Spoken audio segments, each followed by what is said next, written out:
It's time to talk sports. It's Hacksaw's Headlines, a panorama of the world of sports, stories, comments, and opinions. Now, here's iconic sports talk show host Lee Hacksaw Hamilton and co-host John Riley.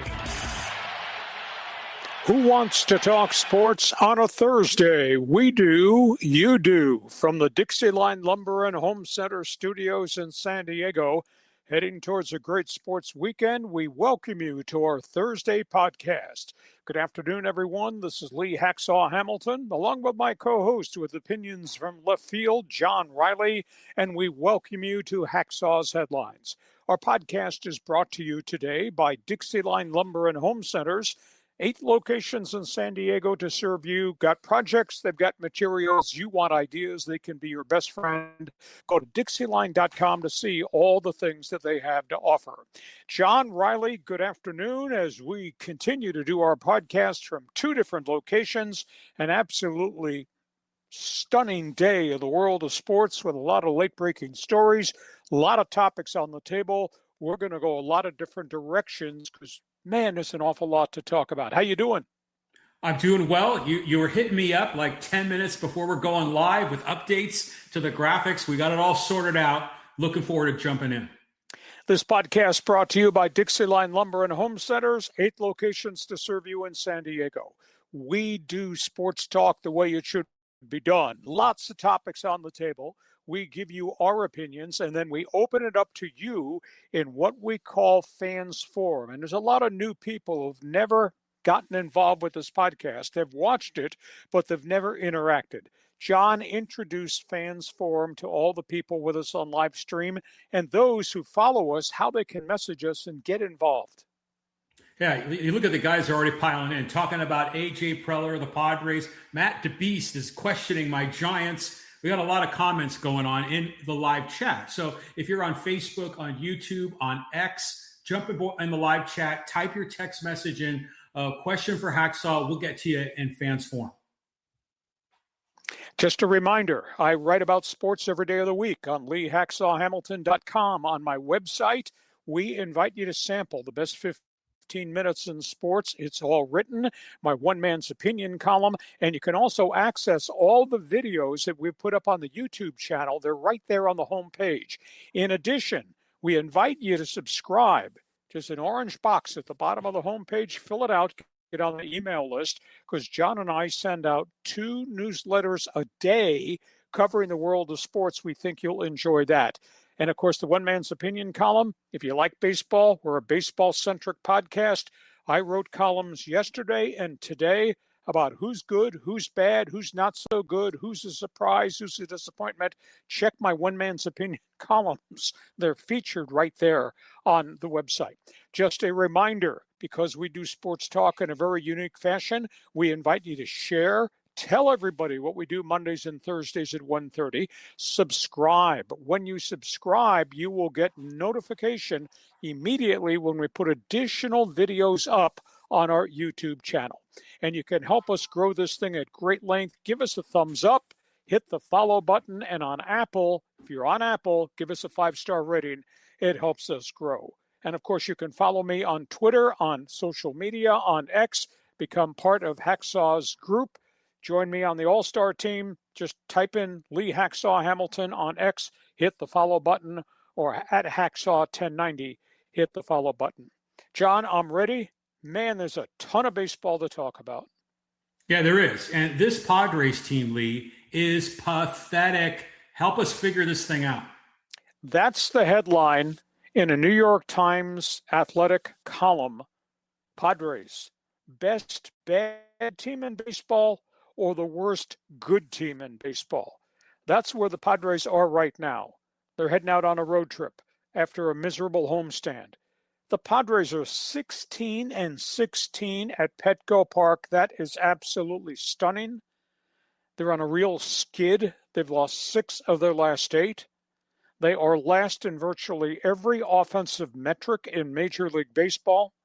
In the month of May, the swing and miss Friars have a team batting average of 196. Think about that.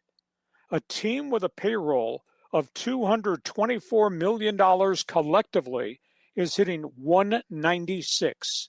They're ranked 30th in team batting average. They're ranked 29th in virtually every other category.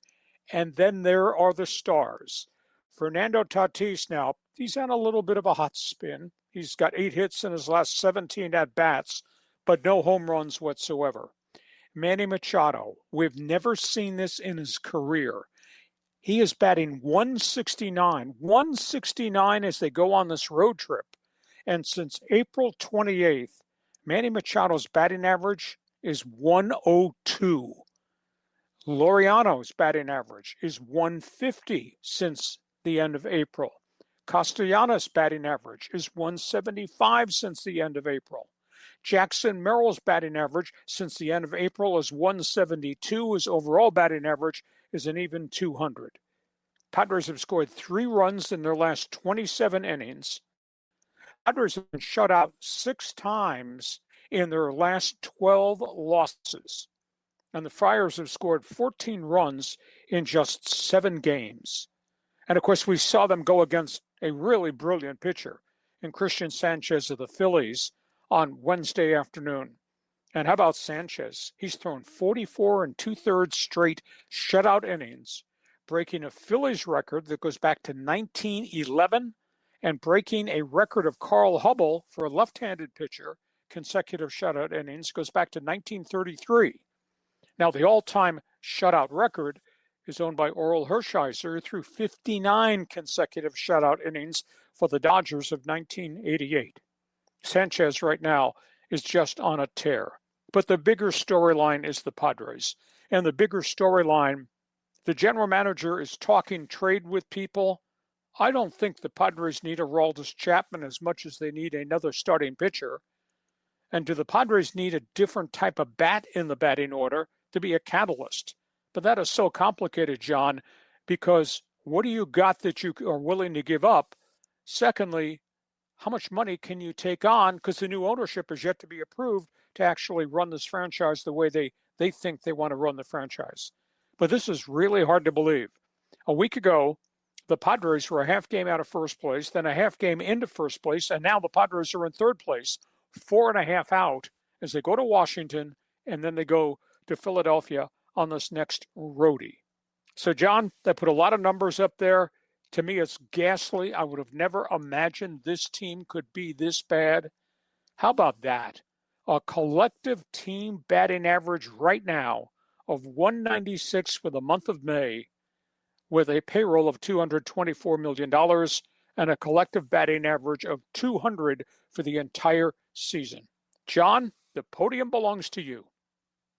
You know, we like it when the Padres are getting national media, but not for this, you know, where they're saying they're the best of the bad teams or the worst of the good teams. It's just been so frustrating watching this whole thing. And you wonder if they care. I'm sure they care. Machado's hitting the ball deep into the gap, and, you know, he's getting robbed by diving catches out there. Tatis has not figured out his launch angle situation, yet he is getting on base. It's just like every little thing that could go wrong is going wrong. Now, I have a question for you, Lee. You know, in terms of mixing it up, finding a catalyst, what's your take on when Cronenworth comes back? Do we think we put Cronenworth at second and move Tatis to outfield and get rid of Castellanos, maybe even waive Castellanos? Because I'll tell you what, that defense in right field from Nick, man, that just ain't cutting it. Well, at the end of the day, when and if Cronenworth is ready to play, post-concussion syndrome goes away, he'll come to home plate with a 144 batting average. He doesn't really solve anything offensively. Now, I'll give Tatis credit. He's played brilliant at second base. He continues to sting the baseball. He's ultra aggressive on the base paths. The only thing missing from Tatis's game right now is the ability to hit home runs, and that's a mechanical launch angle thing, I think, more than it is anything else. But the Padre problems offensively are much deeper. Machado looks like an old man at home plate. You know, Sportico, we talked about this on Monday, did an investigative piece looking at his swing using all the metrics they have access to, and he's lost a lot of the power behind his swing. Yeah, he hits an occasional home run, but he also hits a lot of ground balls and a lot of pop-ups and flyouts, etc. So Machado's problems are really, really deep, and I think they may be more physical. He's just not the same player at this point than they are mental. I think Tatis's problems are mechanical. That make any sense to you? Yeah, it does. It makes a great deal of sense. But I often wonder, do you think that pitching coaches around the league have maybe just figured out the Padres? They have a book on how to pitch to every one of these guys, and our veterans just have that one weak spot, and they've never been able to adjust to it. Lee, what do you think of that?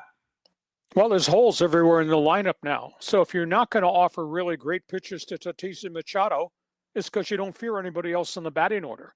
And as long as your pitchers don't make a lot of mistakes or walk the house and put a lot of guys on base, I guess you can survive that. It's a problem. What do you think Preller should do?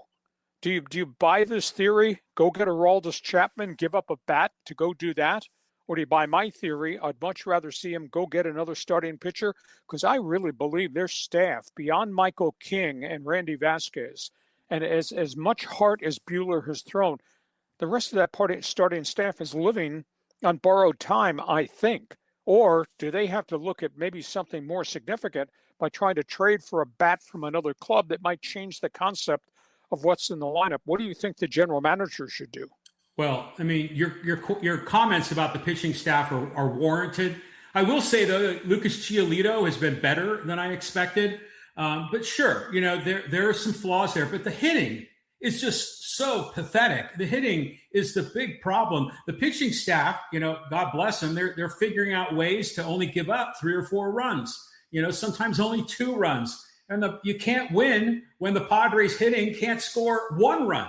I mean, they were losing. There was 2 shutouts in this series against the Phillies. So I still think if they went and made the deal for Chapman, I think that's a front end for another deal. I say the second shoe should bring us back a good bat. You think the second shoe should bring us back a better pitcher.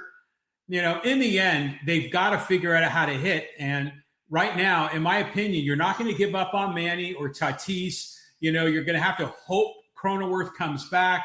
I think Castellanos is on a short leash, in my opinion. Laureano, I think, will probably work this out. Merrill, I don't know. It makes you wonder if he needs to go back to the minors just to kind of figure it out before he comes back. Okay. I mean, you put a lot of different angles on the table. I don't think that Castellanos has any market at all. Laureano, who's always been streaky, I don't think he's got very much trade value. I just don't know where they're going to go to get more talent unless you're willing to trade more people. In other words, are we willing to trade Ethan Salas? Are we willing to trade any of the quality young pitchers? They have one really good left-hander at top A. They've got a number of young pitchers at Class A. What are you getting in return? I don't know. But right now, they're not producing at all, and it's starting to get away from them in the standings. Okay, those are hot topics, lots of angles. Looking for somebody to join us in Fans Forum to bat leadoff and respond specifically to the headline that was posted in the New York Times and The Athletic. Padres, best bad team in baseball or the worst good team in baseball? Feel free, jump on board right now. How do they solve this malaise at home plate and the problems with the pitching staff and the configuration of the roster? We do sports talk the way it should be done. We put the topics on the table that are hot this day.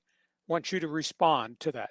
John, we go from that to late-breaking stories involving the owners, the commissioner, and the union. Wow. I mean, we're starting to see some proposals on the table, Lee. We want to start with the Players Union offer. Okay, this was made last night. They are about to begin hardball negotiations. The union has made its first proposal. No reference at all to any type of salary cap. The players are demanding a pay raise. They want the minimum salary for every young player in baseball to be bumped from $780,000 to $1.5 million the first year. That's a monumental jump for every first or second or third year player on the roster. And the minimum salary for every player would increase every year over the next 4 seasons. The second piece of the proposal is what they call the pre-arbitration pool. Baseball put this bonus pool in for young first and second year players who have spectacular seasons before they become eligible for arbitration. The pool is about $50 million. The union wants the pool bumped up to $180 million per year for the pre-arb players. There's a category called Super 2 arbitration. Those are players who have phenomenal starts to their careers. There's 22% of the players are eligible to be Super 2, which would bump them into arbitration after their second year. Major League Baseball's union wants that increased that 44% of this top second-year players would be eligible to advance into arbitration. They're also discussing free agent service time. Right now, you have to be in the major league 6 years to be a free agent.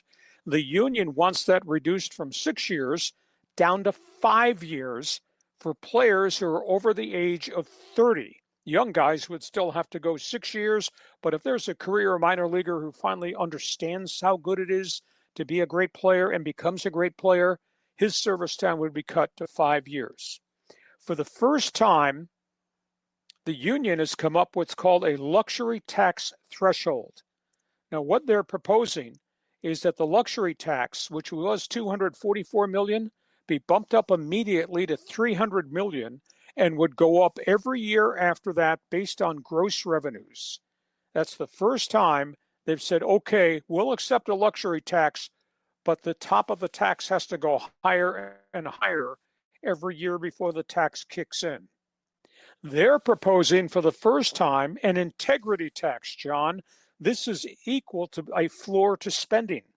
They want to tax any team that's below 150 million in payroll, and there's a whole bunch of them.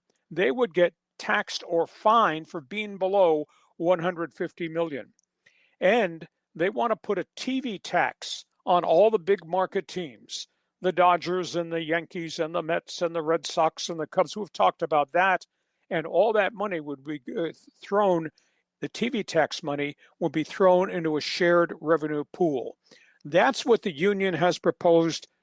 No cap, but a bigger, higher figure for the luxury tax before it kicks in, and the integrity tax for the small market teams. That's not quite a floor to spending, but it'd make teams have to spend more or at least pay a fine for not doing that, and then taxing the Dodgers and the Yankees and the Mets, big market teams. John, that's an awful lot to consume. Go ahead, nitpick. Tell me what you think. I think this is a solid first step here because there's so much money in this sport that the players should be asking for as much of it as they can get. And, you know, there some of these might seem a little excessive. Like, for example, the pre-arb bonus pool, that was a pretty radical increase. That was like over 3 times, you know, so they've got to, you know, put out an offer that has some maybe outrageous asks so that they can negotiate down to something better. But right now, everything that they're asking for, I would, from a fan's point of view, I think this looks really good. I don't know. There's no salary cap. And what you're saying is you're going to dissolve some of the luxury tax because they want to take it from 244 to a starting point that the tax wouldn't kick into 300 million, which means there's more money to go around to players. I don't know that works. The integrity tax at the bottom, maybe that's a little bit like a floor to spending, but it doesn't force the owners to spend. I mean, when you've got teams that have payrolls of 67 million like Tampa or Miami or what Cleveland's payroll is, there's nowhere near 150 million. And so there's a lot of wild ideas here. I just don't know that the owners are going to accept all these ideas. Well, we've often said that the floor is more important than the cap. So this, again, from a player's point of view, this looks good. Okay. Now, the owners are going to obviously, and we'll get to the owner's proposal, that's going to be a lot different. And then you can start to see where maybe they can meet in the middle. Okay, so that was the presentation that was made by the union late last night. 15 minutes before we came on the air, the owners made a counter proposal. This is their first proposal to the Players Association vis-a-vis Rob Manfred. They're proposing a hard cap at $245 million. Now, that's less than had been rumored. It had been rumored that the owners are going to say, let's start at 260, but instead, they're starting at 245. They're proposing a hard floor. Everybody must spend at least $171 million. That's pretty radical. That's higher than had been rumored. They are proposing a 50-50 split of all revenues after expenses. That's intriguing to me. And here's the shocker, because they would not make this last proposal on TV radio revenue unless everybody signed off. A share of all local TV radio revenue. It all goes into one pot. That means all the Dodger money and the Yankee money and the Met money and the Padre money and all the small market money, the nickels and dimes, all goes into a pot and it's shared equally. John, they made this proposal because it leads me to believe that the Dodgers, with their record-setting TV contract, and the Yankees and the Mets and the Red Sox and the Cubs, everybody's agreed to this. This is a stunner, which means there's a hell of a lot more money that's going to go into one centralized pool, all local TV and radio revenue, plus what they get from the national TV contracts. This is a huge amount of money that's pouring in. They're also talking about maybe doing something a little bit different, that as much as they want a hard cap, because you got all these teams that are well over $245 million, aka the Mets and the Dodgers and the Yankees, etc., that phase in the cap. It would not be an immediate $245 million cap, but would work towards it. And there's also a report that this clause also involves what's called a Larry Bird retain my free agent rule, which meant you could lock down an impending free agent or free agents on your roster, give them anything they want in terms of salary, and it would not go against the cap. Now, that's kind of an intriguing proposal here. So this is radically different. Hard cap, I think it has to be higher. The hard floor, I agree with that. 50-50 split of all revenue. As you say, John, a lot of money pouring in. But this shared local TV and radio revenue pool, all the big clubs are willing to give up their money and put it into one central bowl. Wow. John, what do you think? I mean, that's a shocker. I mean, because we thought there was no way the Dodgers or the Mets were going to give up this huge advantage and, frankly, a huge pile of money. So the fact that they've pre-negotiated that going in, that's terrific. And again, from the owner's point of view, this looks like a solid proposal. What I find interesting too is that the cap and the floor it's a much tighter window. It's a little bit more like the NFL, where there's not as much variance. So the players want to obviously have maximum variance so the big guys can spend as much as they want. But again, I think this is interesting. Now, I do want to drill down on this 50-50 split of all revenue, because it's got to be, you say that it's after expenses, but in my opinion, it's got to be that the 50% that the owners would get, they should be able to subtract from that all of their salaries in their front office, all of their rent payments for the stadium, all of the minor league expenses, all of the insurance, all of those kinds of fixed costs or variable costs. And then the owners would get the profit that's left over at the end, which might be 10%, 15%, 5%, however they manage it. To me, that also makes a great deal of sense. So the players would be getting half of all the inbound money. And frankly, I think that's well deserved. We'll see where this goes. That's a number. Then you negotiate the specifics of the number. We don't know what falls under revenue. Is it strictly local ticket sales? Is it food at stadiums? But what do you do with franchises that have all these businesses that surround the stadium, that they own the real estate too, and that generate money from events. So there's a lot of fine print as to what this revenue split would entail. And you raise a tremendous point about the fact the cost of operation.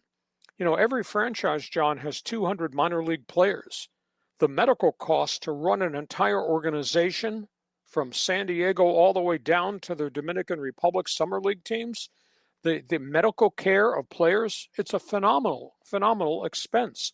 So we have to divvy out there, how do they configure what's baseball related, what's just business related? And then as part of contracts, how are you going to configure deferred payments? What the Dodgers have done through the year 2043, what a lot of clubs have done now in terms of deferred payments. And I mean, this is a very complicated calculus, I think, to come up with the specifics of the numbers. But it's a starting point. I don't like the hard cap number. They'd be getting rid of the luxury tax, obviously. I like the union's proposal of let's have a luxury tax that starts at $300 million. I'd like to see that. I'd like to then obviously see the floor start at 171. And then obviously you get this massive split of TV revenue, radio revenue, all local media revenue. That's a phenomenal amount of money. It's going to, I'd call it like a pot of gold. So yeah. This is going to be, John, this is going to be amazing. That's why they put erasers on pencil. We'll change this number. We'll add this to the conversation. At this point, no conversation about dying on a hill yet about a salary cap, but I'm sure those words are probably still to come. Don't kill the golden goose, Lee. I told you this would be complicated. Luckily, you did a great job, though, putting the graphics up to explain for both what the owners proposed, what the union has proposed. Okay, Fans Forum chat box is open. If you're a baseball fan, dive into this right now and just get in line.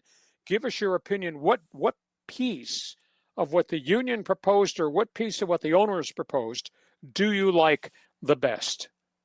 Fans Forum chat box is open for those of you that want to do the calculus as we start the collective bargaining talks. John, we go from all that to storylines off the field. Yeah, some news on Wander Franco. Wander Franco had signed a $182 million contract with the Tampa Bay Rays a group of years ago.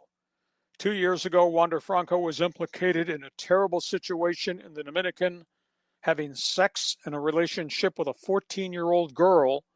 And then we found out he was paying the mother money to have this relationship. He was charged with sexual misconduct, sexual abuse. She was charged with trafficking her daughter, went to trial. He was found guilty. She was found guilty. They appealed. She lost the appeal because she was trafficking her daughter to this baseball player. She was sentenced to 10 years in prison. He, who wrote $43,000 in checks to have this relationship with this 14 and 15-year-old girl, he was found guilty. He appealed. How about this angle to the story? The judge this week said even though Franco was criminally responsible for sexual misconduct, he found that Wander Franco was extorted of money by the mother of the girl, and that she bears as much blame as him, and all he is going to get is probation, no house arrest. Now, it begs the question, what happens to him?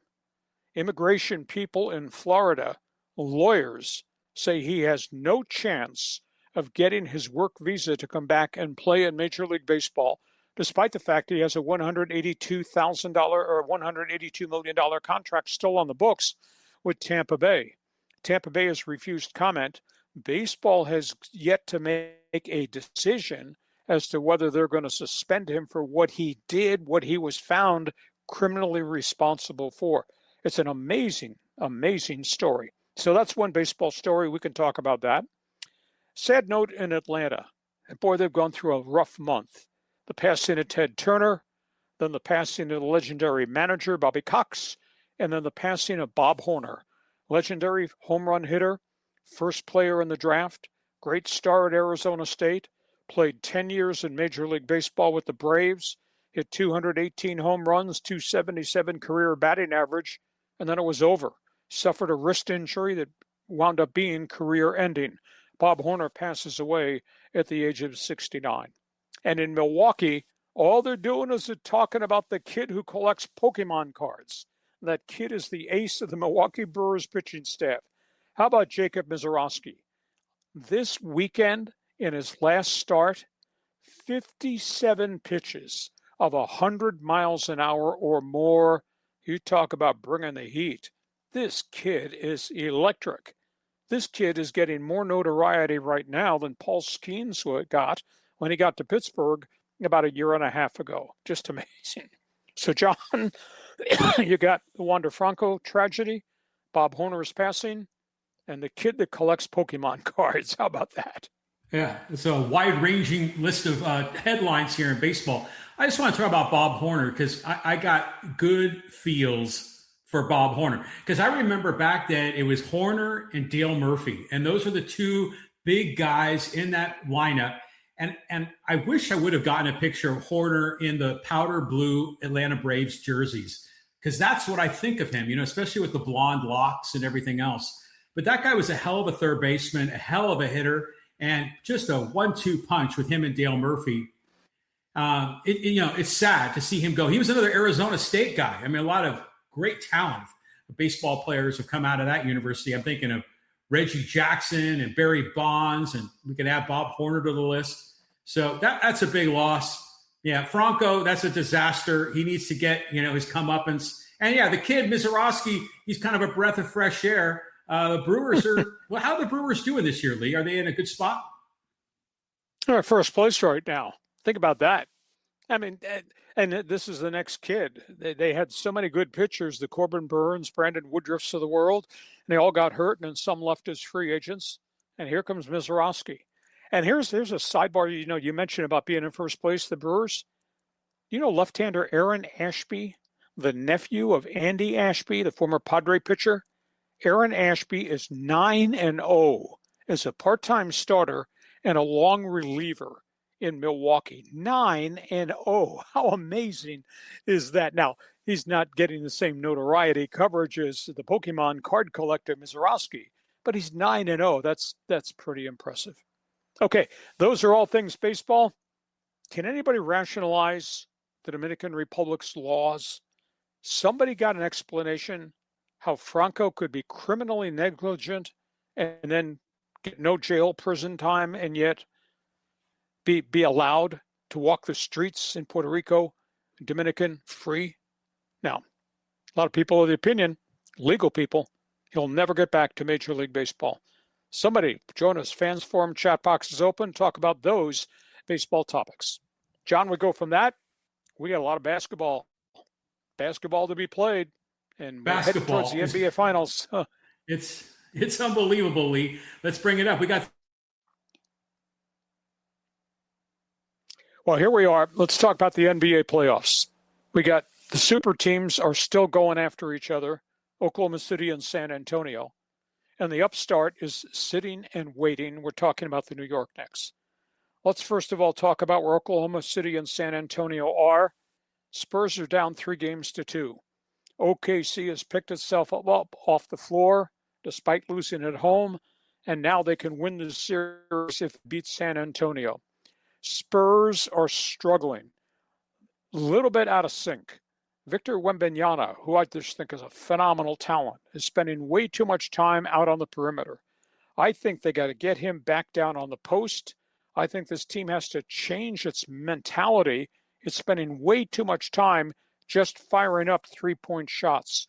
Wemby has to be a key part of the equation, both inside and occasionally outside. And they're turning the ball over a lot. Maybe it's a byproduct of Dylan Harper in San Antonio and a banged-up De'Aaron Fox trying to do too much onto their own. OKC, though, has survived. They're so banged up, too. I mean, they are really had problems with their depth. There is no Jalen Williams. Caruso has had some health issues. Hartenstein and Caruso and the guys off the bench have played really well. SGA is not having an SGA series because the defense has smothered him, but OKC is one game away. But we'll see what San Antonio does in this next one. Do they win this home game and try to force a Game 7? Meanwhile, sitting back with their feet up on the chair at Madison Square Garden, how about those New York Knicks? Mike Brown's team has won 11 straight playoff games. They're 11-0. And once upon a time, this team was strictly Jalen Brunson and anybody else on the roster. Now it's Jalen Brunson, and it's Karl Anthony Towns, and it's the firepower of a bunch of guys off the bench that have really produced. Mike Brown is getting a lot of accolades, and he's been in the NBA Finals twice before. He's getting a lot of accolades though, for building the roster. So the Knicks will be sitting there rested. OKC and San Antonio are grinding through what might be a 7-game series. John, go ahead. Turn your mic on. I say it's been since 1973, Lee, that the Knicks have been champions. That's a long time. Do you see a scenario where the Knicks would be favored in the NBA Finals over the Thunder or the Spurs? Well, remember, if OKC and San Antonio go 7, that's a grind of a 7-game series, and then you're going to turn around 2 nights later and start against the Knicks who are rested? Wow. Now, there are injury factors here. San Antonio's got 2 guards that have been dinged up. Oklahoma City's got 2 guards off the bench who have been hurt. So maybe this series turns out to be a little more even-steven. Whoever gets to the finals to face the Knicks, only because the Thunder and the Spurs both have got guys injured. But I'm shocked, in all honesty, that OKC and San Antonio have not been able to put their full roster complement on the floor, because these are 2 really, really great basketball teams. Normally you'd say, doesn't matter, this is the championship series, but whoever survives this might be limping into the finals against a rested New York Knicks team. Well, I think with the Knicks in the finals, it's going to capture the imagination of America, right? And you got these young teams against the New York Knicks. So the finals are going to be fabulous no matter who comes out of the West. I agree. Okay, we go from that. You got an opinion about what you've seen in the NBA playoffs? Your fans forum chat box is open. Go ahead, jump on board. We go from that because just around the corner, John, we got trade rumors. And I'll tell you, there's a lot of stuff that's spilling out right now in the rumor mill in pro basketball. Yeah, crazy trade rumors. I'm trying to follow the playoffs. Oklahoma City might be playing basketball right now, but Sam Presti, their general manager, is trying to make a deal. OKC, according to reports, is trying to move up in the first round and get to the 4th pick owned by the Chicago Bulls. Evidently, Oklahoma City is willing to trade the 12th, the 17th pick, and one of the top players off the bench to Chicago to get to the 4th slot. They want Cam Boozer from Duke. What Oklahoma City wants to do, Oklahoma City usually does do. They've been very active historically in terms of making trades. So that's an item. The next item is everything that is wrapped around the Milwaukee Bucks and Giannis Antetokounmpo. What are the Bucks going to do? They're taking offers. Boston evidently has had conversation with Milwaukee. We'll give you 2 number 1s and unhappy guard Jaylen Brown, and I can't believe they trade him, would give you 2 number 1s and that guard for Giannis. The Lakers are out there. Now, the Lakers reportedly would part with 2 number 1s, Rui Hachimura, and Jackson Hayes. I don't know if that's the right mix. Jackson Hayes is a backup who can play, but he's a backup. And Rui Hachimura is a streaky 3-point shooter. The number 1 picks, yeah, where are they going to fall in the slots? Right now, the Lakers have the 25th pick. I don't think the Lakers have the right mix. Golden State, 2 number 1s, Jimmy Butler, and Brandon Podziemski, the shooting guard. That trade offer has legitimacy because Golden State's picks are much higher than anybody else's. So keep an eye on that one. And then the 4th team is Miami. And the Miami names, they've changed back and forth, but reportedly Pat Riley is willing to trade 2 number 1s and guard Tyler Hero and maybe one of their young bigs to make a deal to get Giannis. So, John, we got the OKC trade rumor, which I think's got a lot of validity because the Thunder have always made a lot of deals trading up, and they got everybody making a bid for Giannis. Do you think any of those Giannis deals, including the Boston one with Jaylen Brown, do you think that makes sense for Milwaukee? Go ahead. Yeah, I mean, it seems like Milwaukee is having their hand forced here because Giannis is demanding a trade. They're going to figure out a way. And all these deals look interesting. I love the idea of Draymond and Steph making one final push for another trophy. I mean, that could work out for them. But I want to go back to the OKC-Bulls and the proposed deal there. Did you say it was like a 14 and a 19 to trade up to get the number 4 overall? I mean, the players at the very top of the draft board are usually so much better than guys even in the middle of the first round. Is that enough of a deal? I don't think it's enough unless it's dependent on which is the quality player that's coming. They're going to throw a marquee name into the deal. The picks are 12 and 17. Again, there are the top 10 on the board are really special. And after that, they're good athletes, but there's no guarantee of superstardom. So whoever is the hot player to be thrown into the pool, it would be a name player plus 12 and 17.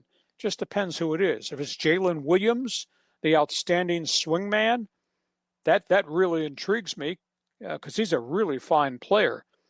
So we'll just see where it goes. But the thing that leads credibility to this is Oklahoma City, just historically, John, has always made these transactions. So I think that's why you got to pay attention to the fact that it is OKC, and they've always found a way to pull the trigger on these trades. And by the way, one side note in the NBA, it's being voted on at this hour. The 3-2-1 lottery is being voted on by the owners. Now, there are rumors out there out of Chicago that there have been some structural changes. I don't know what they are, but there was a rumor this morning that what was proposed initially might not be what's being voted on right now by the owners. That was proposed in-house in a roundtable meeting. Let's make this adjustment.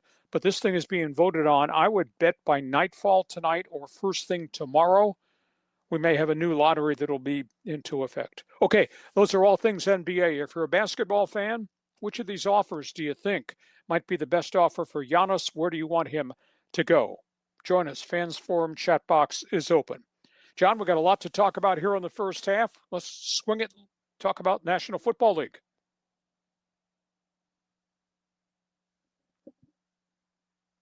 All season long in the NFL. I was thinking we were about to go to halftime, but yeah, let's get some football in. Racism in the NFL league. This is going to trial. National Football League lost in the Supreme Court. That hardly ever happens. Roger Goodell and the NFL versus Brian Flores in the systemic racism lawsuit. Roger Goodell and the league had demanded that this lawsuit go to arbitration rather than go to court in a true legitimate lawsuit. Brian Flores and his lawyers said arbitration is not fair because the arbitrator in any of these contractual disputes is Roger Goodell. And by the way, this is not a contractual dispute. I was interviewed for a job, and it was a bogus interview. And it's a system that the NFL's put in place.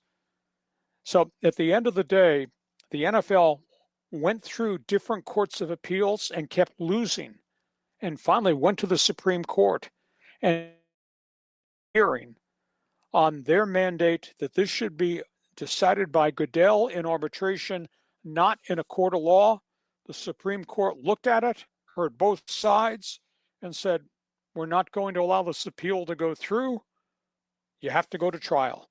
And of course, Brian Flores is suing, as are two assistant coaches, that they were victimized by a systemic pattern of racism, that the league is guilty of token black African-American interviews. There's only 4 head coaches of minority skin color that are head coaches in the NFL, even though the NFL is of the opinion the Rooney Rule has made many, many more minority coaches available to go through the interview process. So, John, this is a big setback for the National Football League because the Supreme Court said, no, we're not going to let you send this to arbitration, which is run by Goodell. It has to go to a trial. And it also then leads to the question, is the Rooney Rule out of date? Is the Rooney Rule racist? Is the Rooney Rule still unfair? John, what do you think?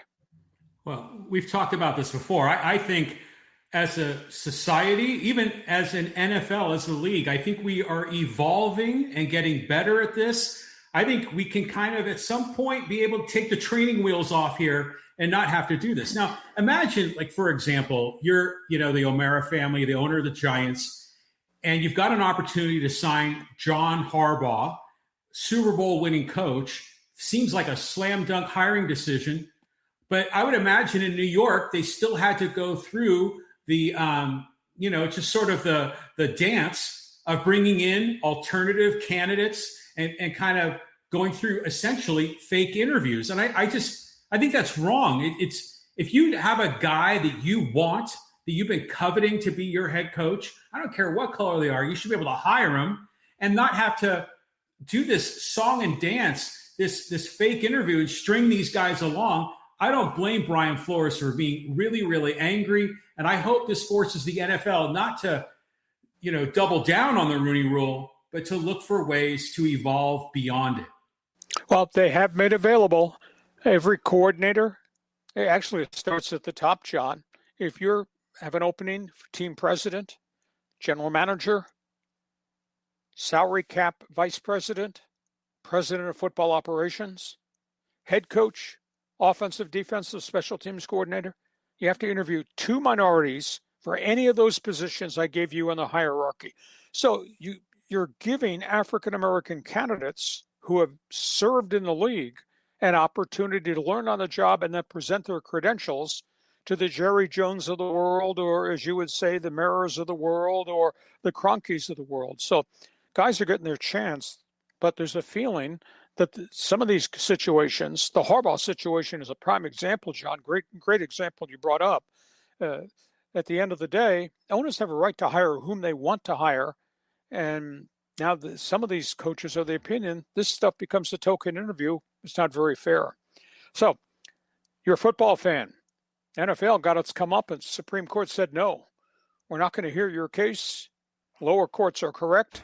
Let this thing go to trial. And Flores is taking them to trial about systemic racism. John would go from that. Let's go to the NFL notebook. NFL notebook. All right, here we go. Big trades here for A.J. Brown, Lee. Yeah, we're waiting for the hammer to fall. This is coming.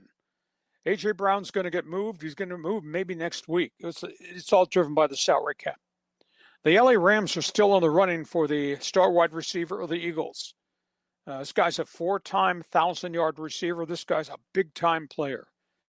The Rams would have to give up a number 1 draft pick, and they have to clear salary cap space. They evidently would move Devontae Adams in the trade, a 1 and Adams for A.J. Brown, to New England.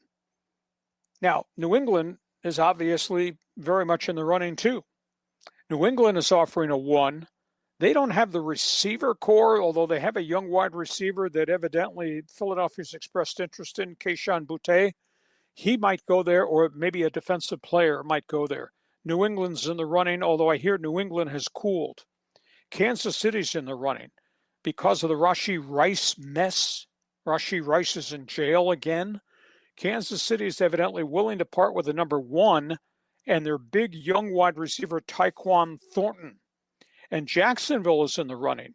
Jacksonville is interested, number 1, and young wide receiver, Brian Thomas. So at one point, it sure looked like A.J. Brown was going to wind up with the New England Patriots. And at this point in time, it does not look like this is a slam dunk because the Rams are in it. And now Kansas City, with a lot of problems at wide receiver, Kansas City could be in it too.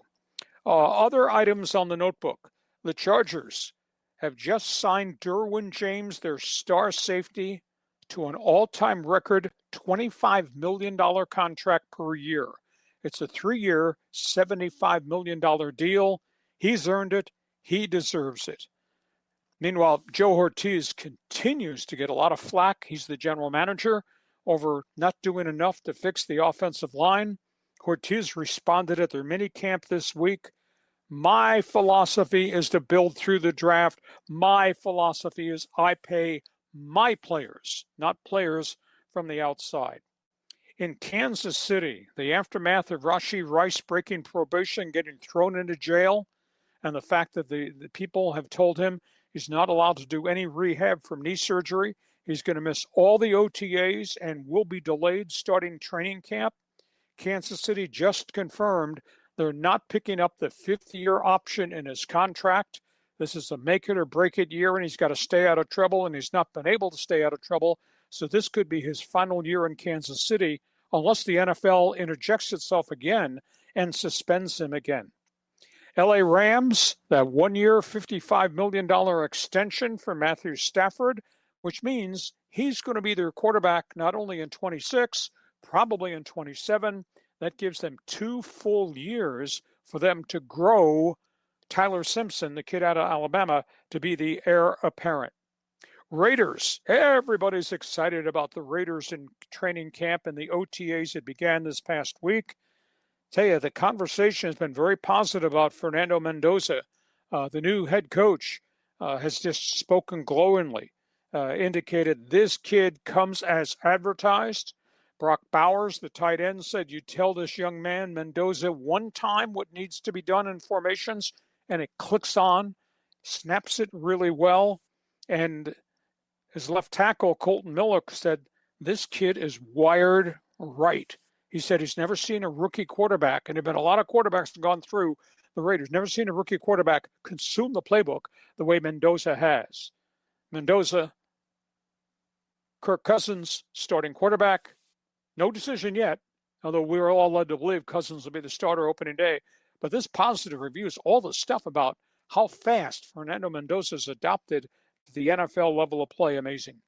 Ugly story in Green Bay. We don't know the depths of the story. Josh Jacobs, a star running back, arrested. 5 different counts of domestic abuse, including strangulation. Spent a night in jail, has been released. The investigation of this case is still going on. And how about the story in Atlanta? John, we've talked about this in the past. Their star defensive end, James Pierce, he was involved in an ugly domestic abuse case with his girlfriend, tried to run her over with a car. Then when police intervened, tried to run the police over and chased him towards a police station and then ran away and got captured and arrested.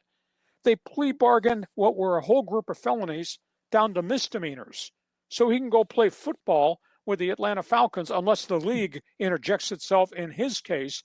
How ugly is that? You assault a police officer and try to run over your girlfriend with a car, and they plea bargain it down to misdemeanor, and he only will go to a counseling program for 1 year? Jeez, I don't understand Georgia law like I don't understand the Georgia elections either. John, go ahead. I put a lot on the table here for you. Yeah, here's a question for you, Lee. Do you think that A.J. Brown is one of the top 5 wide receivers in the NFL? Yes, athletically, emotionally, comes with a lot of baggage. But you don't have 4 1,000-yard seasons. You don't have all these 100-catch seasons. You don't average 18 yards per reception unless you're really gifted, and he is really gifted. But you're getting him and his baggage. Yeah, that's my concern, is the baggage that comes along with it. But, you know, I'm just thinking of the other top receivers in the NFL, like CeeDee Lamb and certainly Justin Jefferson, maybe Jamar Chase. Who else do you think are some of the top receivers? Is Tyreek Hill even considered in the top 5 anymore? Not anymore because of the injuries and his baggage off the field. He's unsigned, and he has not recovered from the dislocated kneecap. No. I mean, some of the people that you just mentioned are really good, but some of those guys have not strung together the length of career that A.J. Brown has strung together. That's a good question. CeeDee Lamb is hot and cold. I mean, he's only done it for a year and a half. A.J. Brown's done it for a whole bunch of years. Right on. So that's all things National Football League. We get to halftime. Our Thursday podcast brought to you by Dixie Line Lumber and Home Centers. 8 locations to serve you in San Diego. John, give me a checkbox list of things that Dixie Line provides to our community. It's amazing.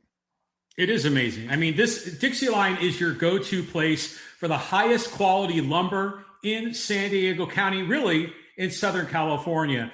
Got the building permit, building products, building materials, even got the power tools and all the accessories that we were just showing on that screen. But I want to talk about one thing that Dixie Line does, and it's appropriate for this time of year because Father's Day is just a few weeks away, Lee. And Dixie Line carries all of the really cool outdoor barbecues, and not just the barbecues, but the smokers and a lot of the products from Traeger and a lot of similar brands. Have you ever had any like pork bellies or any kind of smoked brisket on one of those kinds of grills before, Lee? Brisket. Now, I like brisket. I was introduced to brisket in Texas last year, where they eat brisket all the time. So yes, the answer is yes. Yeah, so the point is that if you want to get Dad a gift, go to Dixie Line and you can secure one of those nice high-end Traeger grills or maybe some other outdoor living accessories, Adirondack chairs, maybe some patio furniture. You can really kind of dial in that outdoor living situation for Dad and for Mom. What a great way to go out on Father's Day. Just ask for the Dixie Line Lumber gift certificate and go to dixieline.com to see all the things they have to offer. We are at halftime, our Thursday podcast. A reminder, because we do sports talk the way it should be done. We put topics on the table. We tell you what we think. We open it up to you. When we're done, because I'll tell you, we have never had a show with as many hot topics as we've had today. John, it's Fans Forum. Introduce to the people with us on live stream how they can jump in live and be part of this. Yeah, a lot of guys are already jumping in right now. Padre talk, Dodger talk, A.J. Brown talk is in here. Lots of great storylines. So if you have a question or comment for Hacksaw, drop your hot take in the live chat on YouTube X or on Facebook, and we'll get you involved in Fans Forum. Have you sampled my website? I write on this website every day of the week. A new layout. John redesigned the website, and I mandated he renovate my website before he renovated his castle, and he finally got that done. Do you like the layout? You get the best 15 minutes in sports. It's written every day. You get my very popular One Man's Opinion column that's written every day. You like the layout, and now you get the access to all the videos that we do that we put on the website too. So go to the website, LeeHacksawHamilton.com. Also want you to subscribe. Just fill out the orange box on the homepage of the website. Become part of the Insiders Group. You'll get 2 newsletters a day. It's better than your newspaper because it's timely and it's free. So subscribe, join Hacksaw's Insiders Group. Want you to share, subscribe, so you'll get the alerts every time we put new things up on the YouTube channel, and you can help us grow this thing. See that button at the bottom of the screen that says follow? Hit the follow button. See the one that says thumbs up? Hit the thumbs up. And if you're on Apple, give us a 5-star rating. Helps us grow this thing a great deal. John, I'm ready. Let's go to the second half here before we get to Fans Forum. We're talking a little college athletics. Wow. Yeah, we are. Story. And antitrust and gambling, a lot going on in the NCAA. Senators have put together a proposal for the NCAA to put out this oil fire that has really destroyed the sport. They are proposing a Protect College Sports Amendment to the NCAA. They would give an antitrust exemption to the NCAA. It involves a salary cap for use of the NIL. It invokes a one-time transfer rule methodology. It invokes a new 5-in-5 proposal. You get 5 years to play 5 years of college athletics. No waivers for anything at all. It bans any pro athlete from trying to come back and get eligibility back in college. And it ends potentially the litigation that we've seen in the last 5 to 10 years where players don't like the rules, they sue to get the rules changed. This is a staggering story that's been proposed by Congress, and we'll just have to see if it gets approved.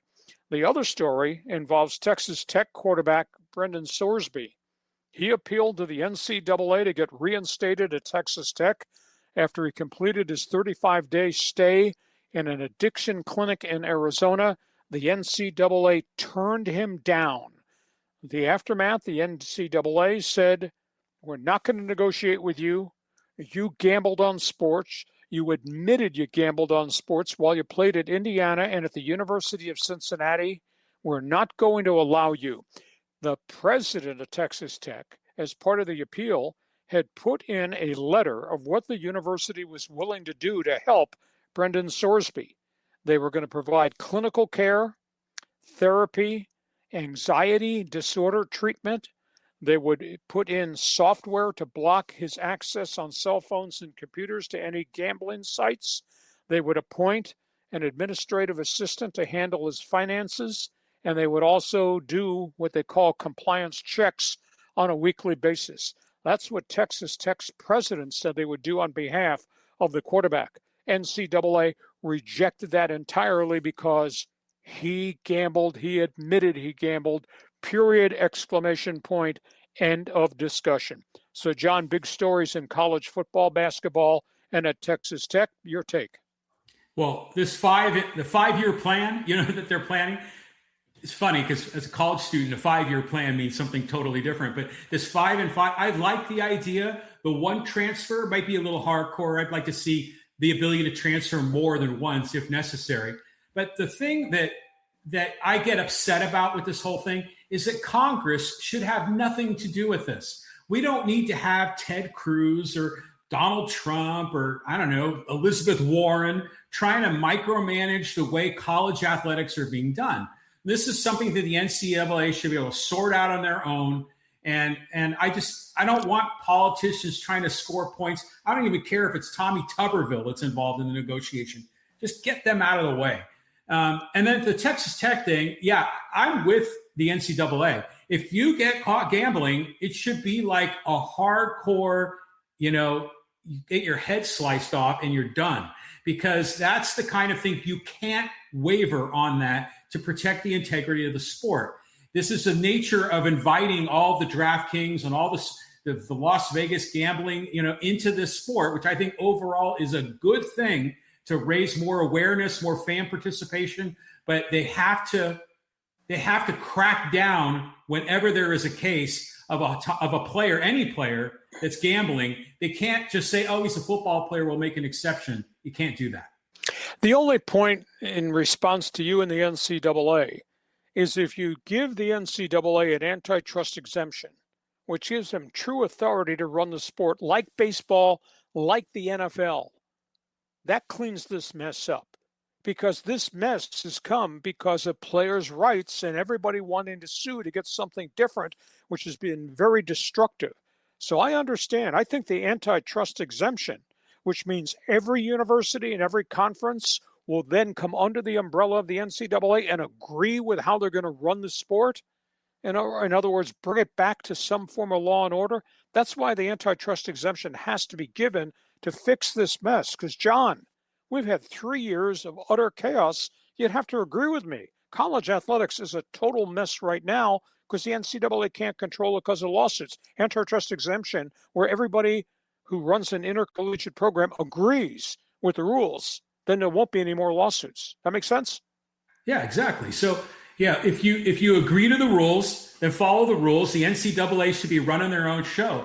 I mean, frankly, I think a lot of, this is kind of a little bit a tangent, but a lot of the antitrust stuff that the government gets involved in is usually based on very subjective criteria. And it's just a way for, again, politicians to sort of leverage themselves into the picture.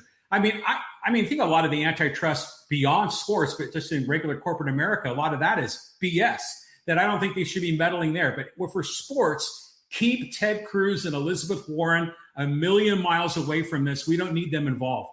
You need the antitrust exemption, though, to fix it. You may not like the politicians. I don't like your president, but you need the antitrust exemption, and that comes from Congress.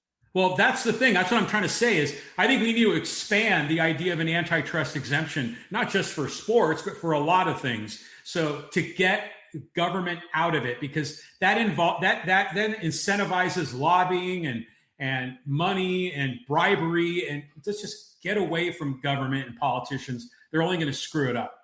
Okay, Fans Forum chat box is open. You got an opinion about the NCAA antitrust or the Texas Tech controversy? Jump on board. That chat box has still got room for you. John, We're wrapping up the NHL season. It's been amazing. We got a lot of different angles and stories to talk about. Let's talk hockey. Yeah, let's talk about our SoCal teams. We got the Kings and the Ducks in the news. Let's talk about the LA Kings. They privately have begun investing in interviews for a head coaching opening. Now, DJ Smith was the interim coach. He took the team to an 11-6-6 record and got them in the playoffs, but they've not committed to him next year. They just interviewed Peter Laviolette, the longtime head coach, Carolina, Washington, the Flyers, New York Islanders. He won a Stanley Cup. They supposedly wanted to interview former Colorado Avalanche coach Bob Hartley, who won a Stanley Cup.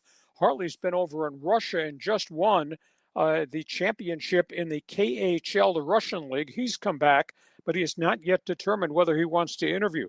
One name I think they should interview, if they wanted to do something really different in LA, is to interview David Carl. He's the one that's built this national powerhouse at Denver University. His name has come up in recent years. He's never left the Denver Pioneers program. But tell you what, this might be the time to knock on his door. Meanwhile, the Ducks, interesting story this morning. The Anaheim Ducks and the San Diego Gulls, their AHL farm club, John, have made a proposal to build a 3-rink ice arena in North County and Escondido. It would be their practice facility, their home, their administrative offices, etc. And it'd be a 3-rink practice facility for all the youth programs. It would take them 3 years to get this built.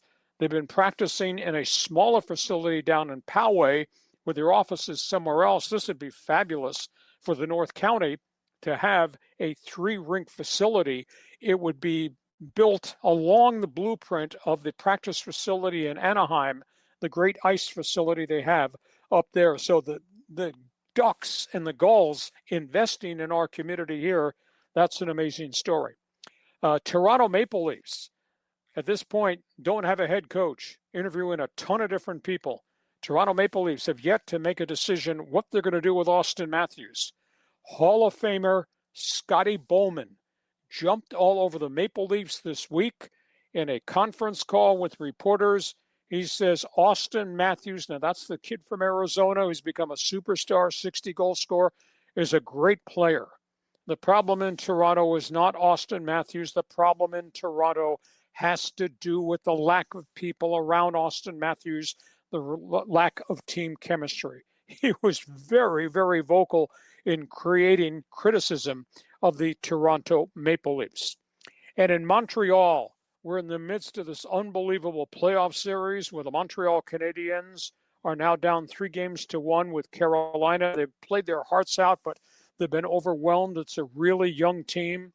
Tragedy this morning at 3 a.m. Legendary Montreal Canadiens star Claude Lemieux, who was just featured in the torch ceremony in the game on Monday night, committed suicide at his business in Florida. His body was found at 3 o'clock this morning. You know, Lemieux played 21 years for the Canadiens, went to the New Jersey Devils, Flyers, had a phenomenal career, scored like 320 plus goals, evidently has been battling depression and killed himself. His son found him in the furniture store that they owned in Florida just hours after he had gotten back from Montreal. He had carried the torch in the big pregame ceremony at the Bell Center, the Canadiens' home game on Monday. Just a horrible story for the Montreal Canadiens. A lot of sadness as Montreal got on the plane today to go back to Carolina, and a must-win game they got to play beginning tomorrow. John, that's what's going on in hockey. Go ahead. Yeah, you know, the story about Escondido is interesting because they had the Iceplex there. And I remember I've been there a few times. In fact, you know what I did at the Escondido Iceplex, which, by the way, closed in 2020. That's why they need to get a new facility out there, which would be great for the Ducks. But I was there, like, I don't know, 8 years ago, and I did curling, you know, at the Escondido Iceplex. And it was fabulous. But that building was very run down. And I imagine for youth hockey, there's not a lot of, of ice, that you can get ice time on. So it's great that they're going to build a new one there. And that's terrific. That's great news. Now, I want to shift gears to Lemieux with the Canadiens. What's your take on CTE as it relates to hockey? Is the problem as severe as it is in the NFL? It's odd to bring that up because a story broke probably an hour after the Lemieux story broke. The dateline was Boston. They had a tough guy who played for the Boston Bruins. His name was Lyndon Byers, was a great team player. He was kind of their fighter. He passed away very prematurely about 3 months ago. I think he might have been 63. They donated his brain to Boston University's research center. He had level 3 CTE from fighting. And multiple other hockey players have had the same thing. Lemieux was feisty. He fought. He was a really good two-way player, and he scored goals. But there's a toll that has to be taken from that era from guys who fought. So I would bet if indeed Lemieux's family in Florida donates his brain to Boston University, we'll probably find that CTE played a role. But how horrible was that? He walked out to center ice with that torch Monday night to that standing ovation of 21,000 fans, and he's so popular back in Quebec, and he goes home and kills himself in the early morning hours today. Just an awful story.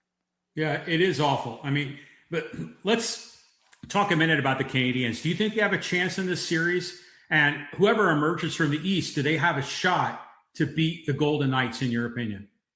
I think Montreal shot their bullet. I think they're fatigued.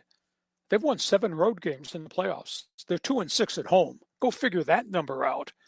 But at the end of the day, Carolina is bigger, more physical, more veteran experience. Montreal has not been able to get its skating game going consistently. John, the last 3 games, how about this stat? Carolina has outshot Montreal in the last 3 playoff games, 107-44. Montreal just at this point is not competitive on the ice, despite the heroics of Jacob Dobeš, the outstanding European rookie goaltender. So that advances, if it is Carolina versus Vegas, these are 2 veteran teams, big body teams, teams that hit, teams that skate, teams that have depth to score goals. These are 2 carbon copy teams of each other. The only difference would be, I don't know that Carolina's got trustworthy goaltending. Frederik Andersen's been a little skitterish. Carter Hart, in the rookie in goal for Vegas, has just been spectacular. And how about John Tortorella? Since they hired him, 19-4-1. As he brought law and order to Vegas, and they are playing really good. That series, these are 2 teams that mirror each other in terms of style, physicality, and depth. That's going to be a great series. It might be ugly. I don't think it'll be pretty. I don't think it'll be picturesque. But these are probably wind up being the 2 toughest teams in the league. And I guess tough is the reason they'd probably still be playing it. They've grinded their way through the series. Okay, yeah. That's all things. Hockey Hotline is open. Your fans, join us in Fans Forum. John, we're going to corner kick the final topic before we let the fans take over. Oh, is this going to cause a lot of hot button reaction, the World Cup? Yeah, Team USA, Mauricio Pochettino. Is Team USA ready for this tournament, Lee? They're ready. I think collectively, and so does Landon Donovan, this is the best roster of firepower they've ever had. And I'll tell you, that coach, he's being second-guessed everywhere. He named his 26-man roster this week. They opened camp yesterday in Atlanta. Now, we know the marquee name is obviously Christian Pulisic. He's had a real tough year this year at AC Milan. Has not scored a goal in 28 matches, both with Milan and with Team USA in all their competition. They still think he's going to be okay. But what they did is they force-fed a lot of young kids in the last World Cup and then all the friendlies that Pochettino has coached them through to prepare for this. Every one of those young kids has gone abroad, and John had really good years. For Landon Balogun, he scored 19 goals at AC Monaco, all-time career best. Haji Wright scored 17 at Coventry in the English Championship League, which is Tier 2. Ricardo Pepi scored 19 for PSV. That's over in the Netherlands. Gio Reyna has played. Now, he's not scored a lot of goals, but played physical, played dominant, playing over in Germany. So we all thought that these guys were ready to make this jump up, and this will all be part of the 26-man roster. The stunner, they left Diego Luna off. It's created a furor amongst the media. The Luna's big, physical, did everything that Pochettino wanted in all the friendly games and was not on the roster. That's a disappointment. And there's a bit of a gamble. They put Chris Richards, one of their defenders, on the roster, even though he's got ankle ligament damage playing over in the English Premier League. They don't know how close he's going to be to 100%, but yet they ate up a roster spot and put him on. Pochettino was really hard-nosed with the media on Tuesday when they announced the 26-man roster. They asked him about the 26 that made it, and he praised them, saying they earned it. Now, Pochettino looked at 73 players in one calendar year and then divvied it down to 26. They asked him about who was not on the roster, and he got really feisty with the media, said, I am not going to insult these 26 that made the roster, and I'm not going to talk about the others that did not. They were close. He said, I agonized for 2 full weeks with my entire staff as to who we should take, who we should set aside. So that's a big issue. The only real concern I have, because I do like their firepower and I do like their defenders, they don't have a stud in goal. They got Matt Turner from New England, who hardly played over in the English Premier League, but they don't have the Tony Meolas, the Tim Howards, the cornerstone keeper that you need when we get to the World Cup. I'd be a little bit concerned about that. Pochettino's a really different dude, though, John. He did not talk to any of the 26 that he named to the team. He did not talk to the 53 that he left off the team. He sent the 26 a congratulatory email and a video, and he sent a thank you note to the other 56 saying he wished he could have named them, but they were not on the final 26. Very different way of doing business in terms of relationship with the players. So, John, that's a lot of data, but that's a 26-man roster. You're a soccer fan like I am. Go ahead. Yeah, I mean, I think Pochettino handled it the right way. I mean, he's not going to have a sit-down exit interview and with everybody. I mean, coaches usually do that. They're going to post their roster on the bulletin board, in the gym, and who makes the team. And you just got to move on. And to his credit, he's not going to insult any of his guys and try to have to rationalize and justify his decision making. I mean, it's natural the media is going to ask him those questions, but I don't have a problem with his process. But let me ask you this, Lee. What do you think should be a reasonable goal for the U.S. in World Cup? I mean, they need to advance out of their group play, get into knockout play, but is it quarterfinals or bust for this team? What's a reasonable, objective? Remember, it's a 48-team tournament. It's very different than it's been in the past. Group play, win the group. That's item 1. Item 2, win the group and don't have any catastrophic injuries to Pulisic, the young goal scorers, or Chris Richard. Item 3, get to the group of 16. If you get to the group of 16, aka knockout round, that's successful. If you could ever win and go beyond the group of 16, it'd be unbelievably great. If you don't get to the group of 16, that'd be a huge disappointment because, John, they've been building for this. They built it in 2022 where they said, we're taking these young guys and we're going to play them, we'll spot play them, etc. They still have veterans. Pulisic is obviously the leader of the team, but Tim Weah, who's going to be 38 years of age, there's still some veterans on that roster. But they force-fed all these kids. And then during the friendlies in the winter and into the early spring, you and I talked about this, they didn't let Pulisic play. They gave him time off to recover from injuries. They let other veterans sit. And guys, Landon Donovan and Tim Howard, very critical. But Pochettino's blueprint was, I'm going to take all these guys, the Bolagans and the Pepis, Gio Reyna, and some of these others, I'm going to play them, and I'm going to play them, and I'm going to play them. And we're going to see how they hold up in all the friendlies. And they went through some of the tournaments where they didn't play well, but then they got progressively better and better. And you could see the confidence level, I thought, go up and up. So his blueprint is different than other people. His persona is really different. But I'm excited. I can't wait for June 11th to get here and this whole thing to start. But I just laid out what I think is important. They got to stay healthy. They got to win the group. And then let's see if they can get to the group of 16 and win one against real, true global competition. Yeah, I mean, that would get him into the quarterfinals if you get down to the Elite Eight. So this is cool. I mean, this is a great tournament. But, you talked about how they expanded the field to 48. Were there people whining and complaining about expanding the field like we have with March Madness, where people are complaining about it?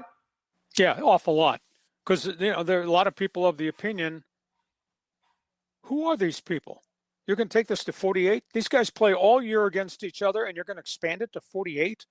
And there's some really tiny countries. There's one, it's called Verde? Valle Verde. Unbelievably small country. You're going to let them come into the tournament because they somehow qualified through the African CONCACAF tournament? Do they have a chance to be in there?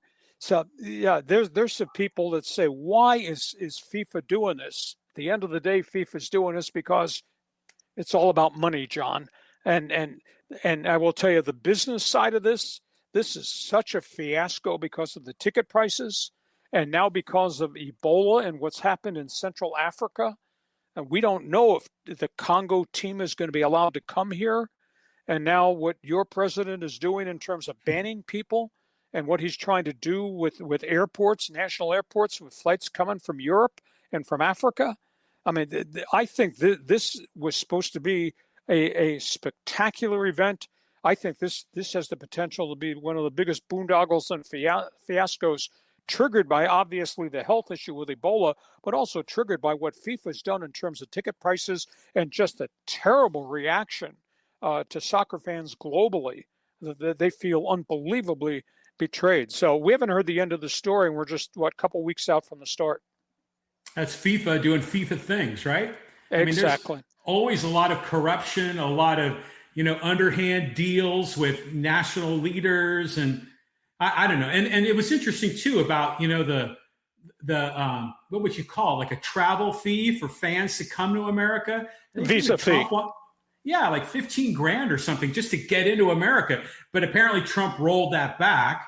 But it's just nonsense. So that is going to be a secondary thing. Besides the quality of play on the pitch, we're going to be looking in the stands. How full are they? We're going to be looking at who's there. Is it just corporate America, and all their rich friends? Or is it going to be, are we going to see national dignitaries at these games? I'd imagine we see some of that. But, Joe soccer fan this is a bucket list opportunity for him. Even with nosebleed seats, they'll probably not be able to get in. Well, that, and then throw in the addendum story. ICE agents are going to show up at these stadiums? You mean to tell me we're going to have confrontations with ICE agents with the foreign visitors? Holy cow. So this had the potential to be just a phenomenal event because it involves North America. This has the potential to be a phenomenal fiasco, I think, starting with what FIFA did and now what your president is proposing to do. This could be really, really ugly. And it shouldn't be really, really ugly, but it could be. So we'll see where it goes. Okay, that's it. I told you we do sports talk the way it should be done. A lot of topics on the table. I think we kind of hit the jackpot today with hot stories. Now it's your turn to take over. We're going to let you go from now to the bottom of the next hour with Fans Forum. This podcast brought to you by Dixie Line Lumber and Home Centers. 8 locations to serve you in San Diego. Fix it. Build it. You will enjoy it in 2026 and thereon after, courtesy of Dixie Line Lumber. John, you got a lot of people with a lot of opinions about what I said or what you said or about what they feel. Go ahead. Okay, let's start with Forever. Thank you for the donation. Hey, Sacramento, Portland, Utah, MLB expansion to who? The Sacramento thing is kind of, John, you see them. You're out there in left field with your opinions. The Sacramento thing is from left field. Sacramento, state capital. We're not talking mega market here. And Sacramento now thinks they got the financing and they should be a player. It's a small market team. Now, I don't think so. Portland, maybe. Portland be a regional team. Vancouver, if Vancouver gets a stadium built, but Vancouver's struggling to save its legendary soccer team with a bad stadium situation. So I don't know about that. I still tend to think Nashville is probably front and center. I've not heard as much about Charlotte of late. So we'll see where this goes. But, Sacramento last night, we're a player. Well, no, I don't think you're really a player. Your market size isn't very big. And I'll be interested, John, you know more about geography than I do. Is Sacramento part of San Francisco Giant territory, or is that beyond the line? Well, that's a good question, because I know Silicon Valley is San Francisco Giants territory, which I know upset a lot of A's fans because they could have moved there and thrived, but they didn't. But it's interesting, though, that when we talked about the proposals from the Players Association and from the owners, there looks like there's an opportunity here for the big boys to share their local TV revenue. Do you think maybe we get to a point with MLB where it doesn't really matter so much the size of your market? I mean, after all, the NFL has Green Bay. Why can't MLB have Sacramento? If they're going to be sharing the money, maybe they look at it from a different perspective. It doesn't necessarily need to be a big metro, but maybe there are some geographic kind of spots on the map where they don't have enough coverage. But understand this, though. Green Bay is just not Green Bay. Green Bay is not Milwaukee. Green Bay is the whole state. Sacramento is a quadrant in the state of California. And I think that's the piece of the equation. Big marketplace? No. Portland's a bigger market than Sacramento, I would tend to think, and able to draw. But Portland is still considered small. No, when you go into a marketplace, you want a regional franchise. There's nothing around it like Nashville and the ability to draw. So I think market size is going to play a big role in that. And the bigger the market size, the bigger the TV market, which means bigger rights fees. Correct? Correct. Yeah. Follow the money. Okay. We move on. Thank you. Talking Angels here. The Angels take 2 out of 3 versus the Tigers. Grayson Rodriguez's second win in a row, and Jack Flaherty falls to 0-7. Angels are on a little bit of a nice run. Have to be feeling good. Jack Flaherty is, I don't know if it's health related. He's 0-7. And he didn't pitch real well last year after Detroit signed him to a 3-year contract. He's making a lot of money. But he's not the only one. Detroit's just miserable. Got to read my one man's opinion column on my website today, or it'll be in your newsletter box. I wrote about the best teams in baseball today. Yesterday, I wrote about the bad teams in baseball. You can check my website out for the back-to-back one man's opinion columns on baseball. But right now, Angels, okay, they've won a few games. But in the bigger picture, no, they still got problems everywhere with injuries and guys not hitting and the Mike Trout trade rumor. Every time I see Jack Flaherty's name, I always think of you calling him a red ass. He pitched pretty well. He pitched pretty well for the Dodgers for that short spurt of time, but there's something not right with him. I mean, he pitched well as a Cardinal, and then he got hurt, and it took him forever to get back. And then he kind of reinvented himself, and he pitched well again, and he wound up going to the Dodgers. And he really saved him, and obviously pitched well against the Padres, etc. But boy, he went to Detroit on a 3-year deal, and he didn't have a good season last year, and he's having just an awful season this season. I mean, I don't know if there's anything physically wrong or whether people have figured him out, but boy, he is nowhere near the kind of pitcher that's making $15, $18 million a year. It's amazing. Yeah, he's a little bit long in the tooth, isn't he, Lee? Yes. He's probably 34, 35 right now. And he's got one more year to go on the contract. And they're a mess.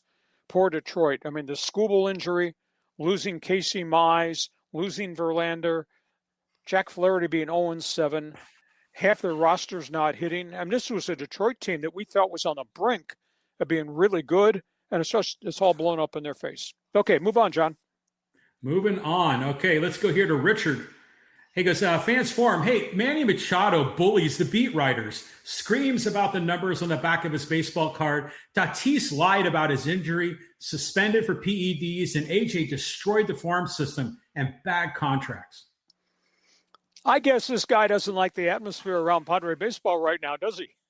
No. Players get old. Players get hurt. I think age may have caught up to Machado. You know, Sportico, the website, did this really unique investigative report using baseball metrics. And Manny Machado's swing rate is way down from what it should be for a guy making that kind of money. And he's had a really good career. But John, I really firmly believe there's a wear and tear factor. You know, he may be 31, but he's played so many games that he just may not physically be the same player anymore.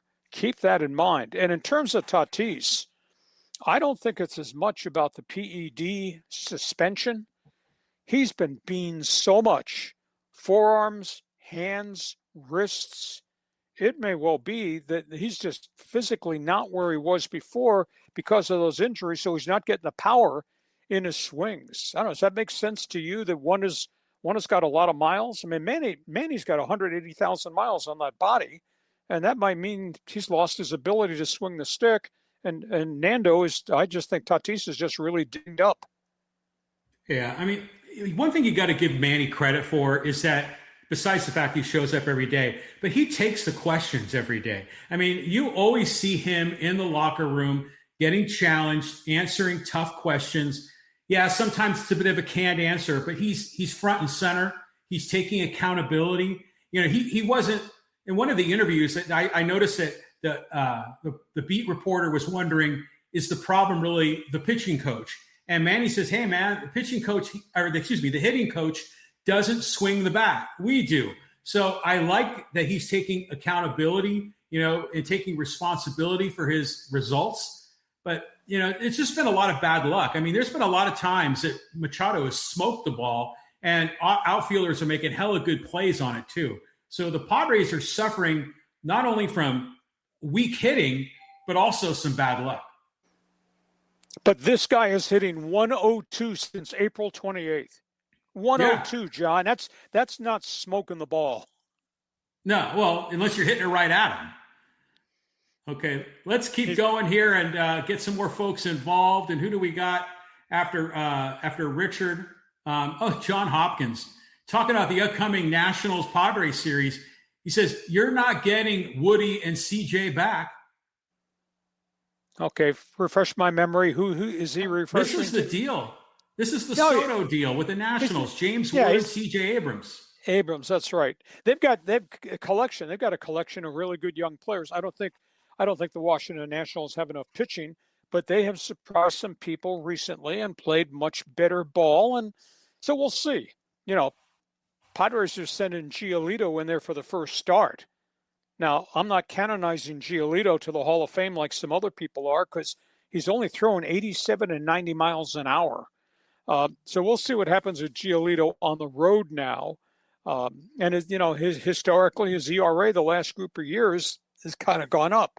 He did have a bounce back season last year in Boston, but I don't see any dominance from Giolito, and he's walking a lot of guys. So we'll see what happens in the Friday night game in Washington. But no, CJ Abrams is a star. James Woods has arrived. There's still some young guys that have not gotten there yet that have been kind of up and down for cups of coffee with the Nationals. But in the big picture, the Nationals are not anywhere near the talent level the Padres are. The Nationals are a fairly young baseball team that are kind of force-feeding a lot of their kids, and they're going to try to fix this thing through the farm system. This is a Padre team, though, it's not hitting. I mean, think about that. Since May 1st, this team with a $224 million payroll is hitting 196 collectively. Holy cow. So they play Washington, and they turn around then and go into Philadelphia, who just kicked them here. Yeah, I mean, I would think going into Washington, D.C., you would hope that the Padres could win 2 out of 3 on the road. But right now, I'm not even confident they're going to score a run. So this whole thing is a mess. But go back in time. Like, you look at the Soto deals, you know, the one big deal to acquire Soto from the Nationals. the other deal to trade him to the Yankees. Would you rather have that bushel of talent that went to the Nationals, like Wood and Abrams and Mackenzie Gore, or do you think you're better off with King and Randy Vasquez? What's your take on that? Well, understand the blueprint, the big picture, John, was they wanted to make this a pennant contender. They thought they had a window, and so therefore you made the transaction to get Soto from Washington, even though they paid a really steep price, 4 or 5 really quality young prospects to get Soto to put you in a pennant race. And it got the Padres in a pennant race. Now, granted, they ran into the buzzsaw that was the Dodgers, and they ran into the Philadelphia Phillies, and that was that. But at the end of the day, they thought they were so close after they signed all those free agents that Soto would put them over the top. And you look at the pitchers, John. I wrote a column weeks ago about, do you remember the day when every pitcher made 30 starts a year? And we had that. We had that for 3 years. And they got close, but they never got to the World Series. So they made the transactions because they thought it would all come together and this could be a World Series team. And they got to the National League Championship Series one time. Philadelphia knocked them out. And the rest of the time, they ran into the buzzsaw that was Dodger baseball.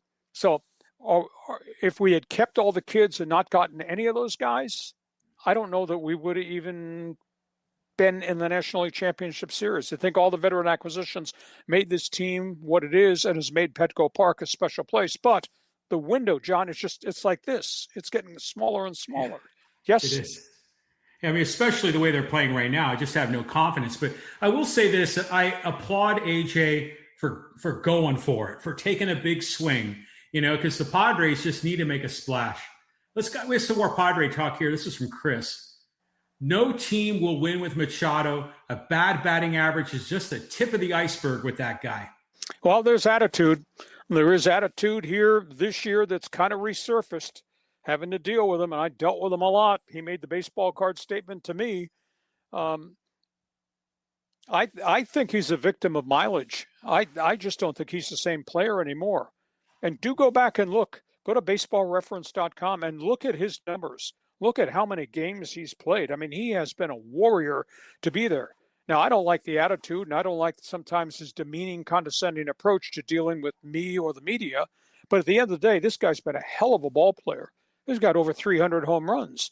Probably, career batting average in the 280s, 290s.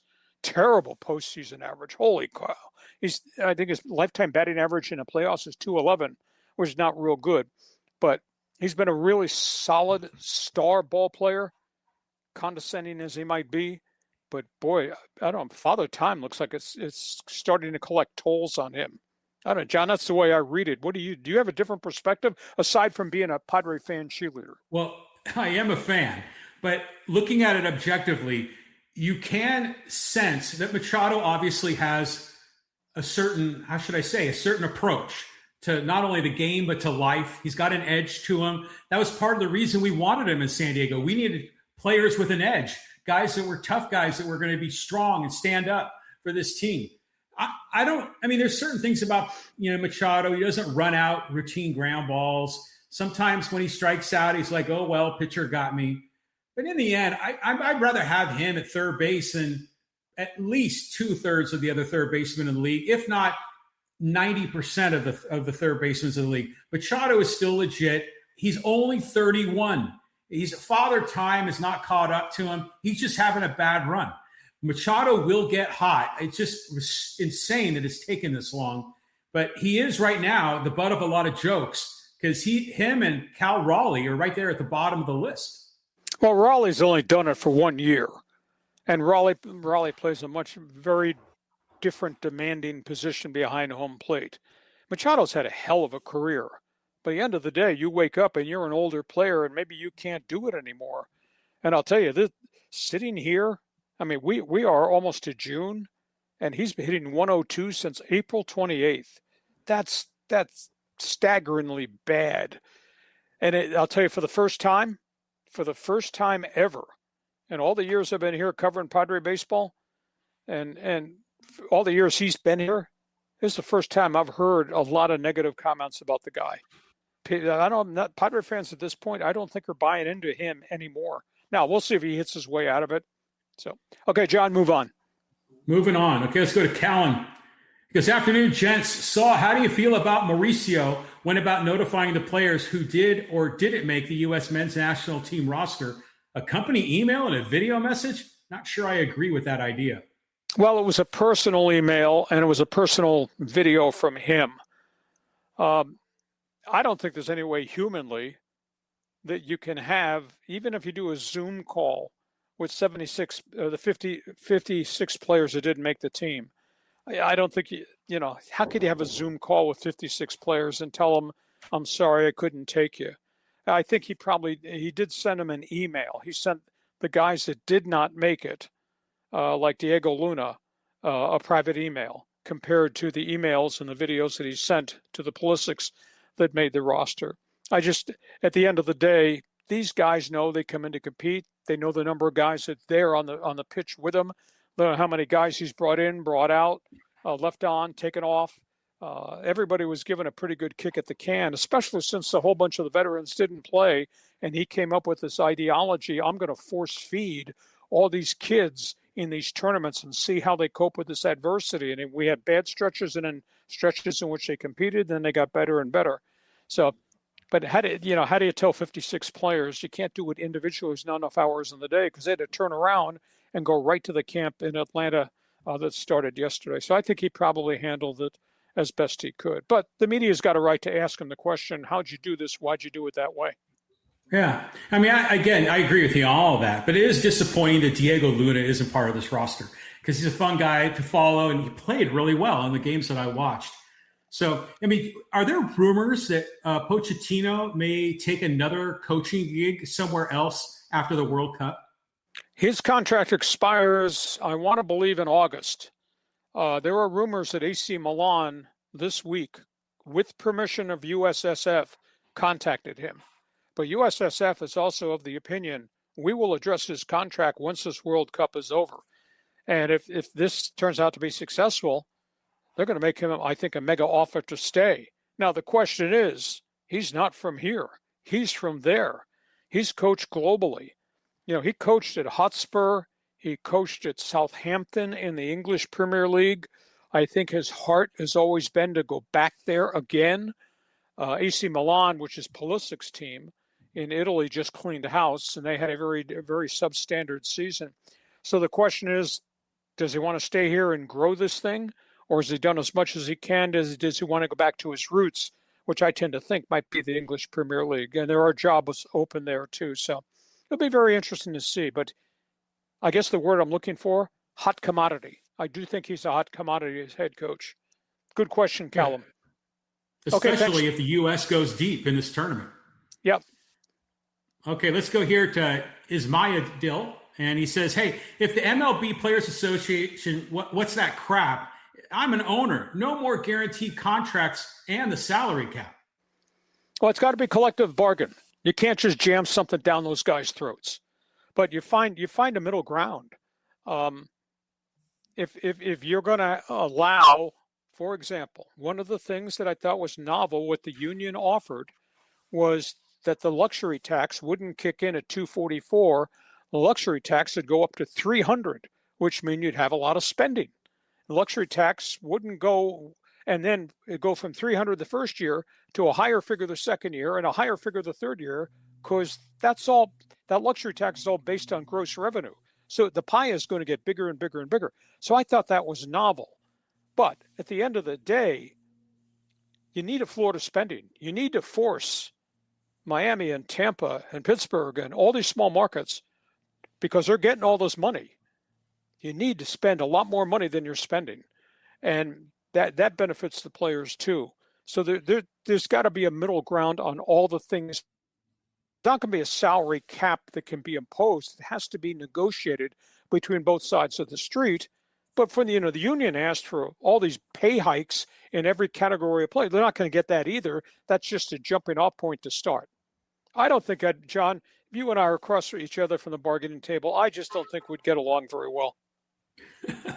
I want the players to make as much money as possible, but there is an argument to be made that if you have really high cap, then players like Soto get rewarded, but the money doesn't necessarily go to the middle tier players as much. So you could argue it both ways. But the proposals I saw from both sides are encouraging, and I can see there's a way to meet in the middle. It's not like, I don't think this is going to be a grudge mode negotiation with threats of lockouts. Do you? Well, it's very early in the process, and there will be a lot of meetings going forward. But it's very complicated because it's just not salary cap. It's all types of benefits.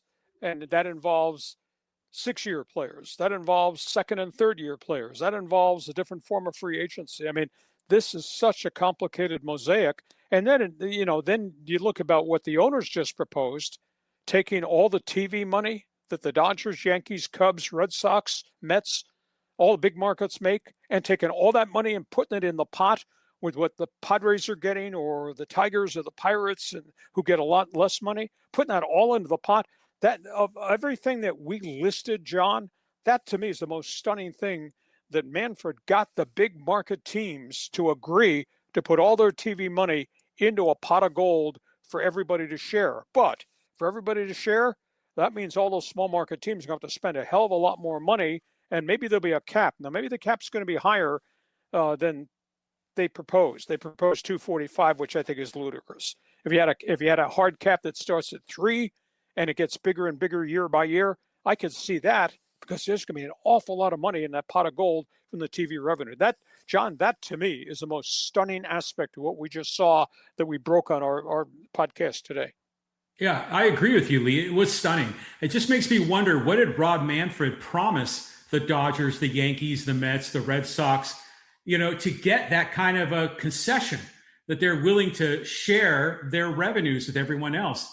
There must have been some kind of a behind closed doors deal that was made. I want to hear what the other side of that deal was.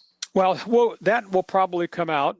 I guess I'd be equally surprised that the Dodgers would agree to a hard cap at 245. But then we got the addendum that this cap would be phased in, because you got all these deferred contracts, et cetera. So maybe the hard cap doesn't kick in immediately. Maybe it builds, and maybe the 245 is not going to be the number. Maybe it's going to be 3.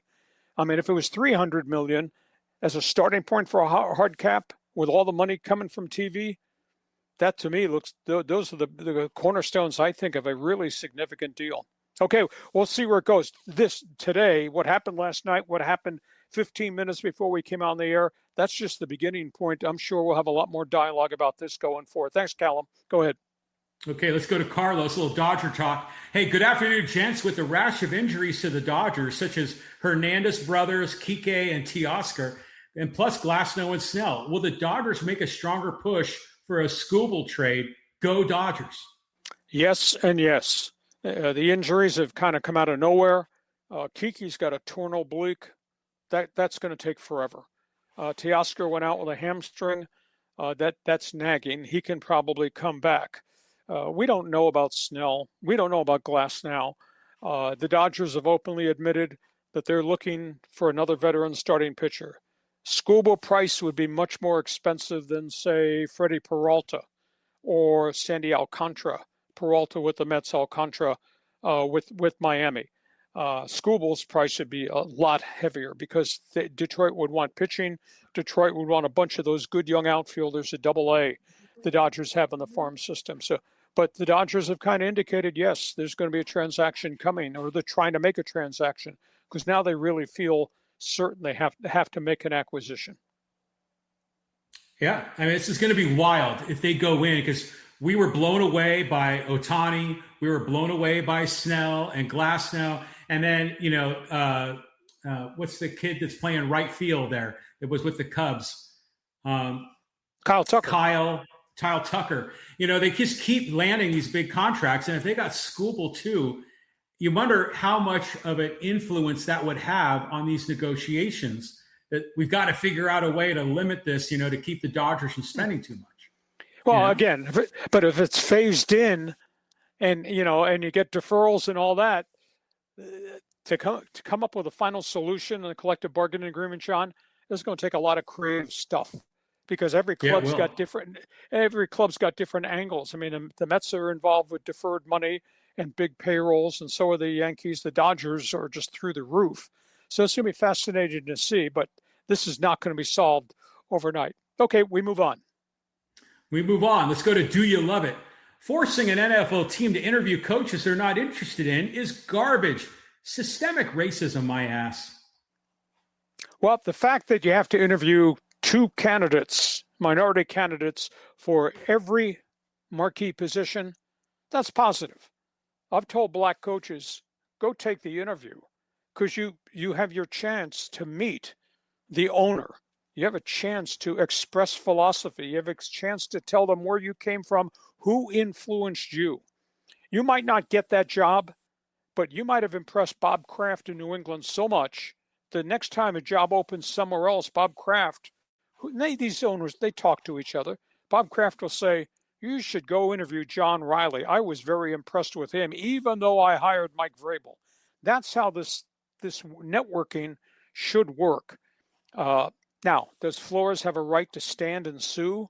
Well, he was victimized by what appears to be a really bad token interview.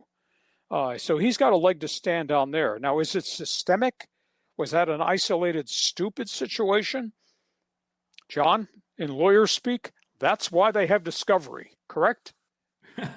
Well, there is a history of racism. I just remember, whenever black quarterbacks came up out of college ball, they would NFL teams would try to make them wide receivers. Sure. And there were a lot of, there weren't as many black NFL quarterbacks until like James Harris for the Rams. And then you just saw very few coaches until Art Shell broke the barrier. But all of that is like 50 years ago, and I think we've come a long way, and we should acknowledge the progress that has been made. And so I think we're at a point, in my opinion, that we don't need to do this. It's not like we have to mandate it to interview women coaches, or, do we need to have a mandated interview for Asian coaches in an NFL? I mean, it gets to be silly at a point. I just think just eliminate all of this, let people hire who they want to hire. And if we can witness and we see that there's still existing racism, then let's go after those cases with major PR wars that need to happen. But if it's not evident, then why are we doing this? I think we've grown up, Lee. One of the sidebar issues, because I went back and did research for a column, I went back and looked at the last collective group of African-American coaches that were hired. And these guys are all, quote, hot coordinators. And virtually every one of them failed. And, you can say, well, you're firing a black head coach. Well, but if the black head coach went 24-42 and there was no progress being made, you can't keep him just because he's African-American. But we went through a whole bunch of Raheem Morris's, I can't name them off the top of my head, but there was like 8 of them that I had tracked. And every one of their records was really, really poor. Now, bad organizations, yes, in some cases for sure. But at the end of the day, you're the head coach. You have input in players. It's your system you're running. And if you're all sitting there with records of 24-42, whether you're white or black, you can't expect to keep your job. I don't think that's racism. That's just wins and losses, because it is a job performance position. You got to produce, you got to win. You don't, you get fired. Yeah. I mean, it's a performance-based business, Lee. So that's what it should be all based on is, like I say, content of character, not color of skin. And, if a guy's 24-42, to your point, he's obviously not been successful. So you would hate to have to bring that guy into these interviews just so you can check a box, and that's what Brian Flores, he got screwed with. And I hope that he's successful in this. And I hope what ends up happening is that the NFL just abolishes the Rooney Rule. Yeah, I think he was 25-24 in Miami. He got fired. That's good compared to a lot of other coaches. Agreed. But there were a lot of internal problems there too. Okay, one more. Okay, let's go here to Sports Fan. Hey, Lee Hacksaw Hamilton, I noticed that the Atlanta Braves do not have a Bobby Cox patch or a Bobby Cox jersey number on Atlanta Braves jerseys. The question is why? I'm kind of surprised. I thought I had read that they were doing something for him. Maybe it hasn't happened yet. That's a good question. I don't know. I'll do some digging around. But, did they? I don't think they put a Ted Turner patch on their jerseys either. And of course, he just passed too. So I'll have to find out about that. That's kind of intriguing. Normally, teams do something as it relates to the passing of an icon and a legend. The Padres obviously just did it with the 35 representing all things Randy Jones. I'll do some digging around on that. Listen, we hope you've enjoyed this podcast. We have covered an awful lot of material. My goodness gracious. We put hot topics on the table and then we express opinions because that's how we do sports talk along the way. But listen, want you to share, want you to subscribe. Tell everybody what we do Mondays and Thursdays at 1:30. Subscribe so you'll get the alerts every time we put something up on the YouTube channel. Check out my website, LeeHacksawHamilton.com. I write on it every day, the best 15 minutes in sports, my one man's opinion column. And you get all the videos now on the newly designed website that John did before he decided to start renovating his house and painting walls. We think you'll like that too. And more than anything else, let's grow this sucker. Give us a thumbs up, hit the follow button, give us a 5-star rating on Apple TV. John, it's been fun. We did cover an awful lot. We'll see what the weekend brings. We'll be back here Monday at 1:30 to talk more sports. Hacksaw, man, you just never quit. You just keep bringing it every day of the week. John, you need to put some paintings up on that newly painted wall behind you. Yeah, I need a lot. Good to talk to you, John. Have a great sports weekend. And you, thank you for being with us. You have a great sports weekend, too. Thanks for being with us on Hacksaw's Headlines. Join us again for Hacksaw's Headlines on YouTube, Facebook, and Twitter. And find the audio version on your favorite podcast app. Touchdown, San Diego! For more content, go to LeeHacksawHamilton.com.